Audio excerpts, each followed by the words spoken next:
یعنی چوار خۆڕنەش دوای چوار هەفتە یەکەم بردنەوەی لە مۆرچەی خولی ناوی کوردستان بەرامبەر دەربەندیخان بەدەستێنا. لە هەفتەی چواردەی خولی نایابی کوردستان یعنی چوار قوڕنە لە یاریگای خۆیدا میوانداری دەربەندیخانی کرد.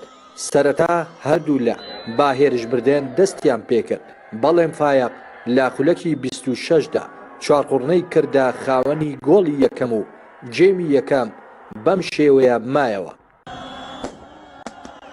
لە جێمی دووەمدا یاریزانانی دەربەندیخان لە هەوڵی یەکسانکردنەوەی یاریەکە شکستیان هێنا پێش کۆتایی یاریەکە و لە خولەکی 96 بەڵێم فایق گۆڵێکی تری بۆ چوار قوڕنە تۆمار کرد. تا کۆتایی یاریەکە ئەنجامەکە بەم شێوەیە مایەوە و چوار قوڕنە 2-0 لە دەربەندیخانی بردەوە با هۆکاری ئەوەی کاگلەی زۆریان لە ئەدای ناوبژیوانانی یاریەکە هەبوو. دەستەی ڕاهێنەران و یاریزانانی دەربەندیخان ئامادە نەبوون لێدوان بۆ کەناڵەکانی ڕاگەیاندن بدەن. ئێمە دەبووایە ئەمڕۆکە بە تەکتیکەکەی خۆمان گۆڕانکاری بەسەردانێنین چیە وڵا بەرامبەر هێرشی هێرشبەری بەهێز یاری دەکەین.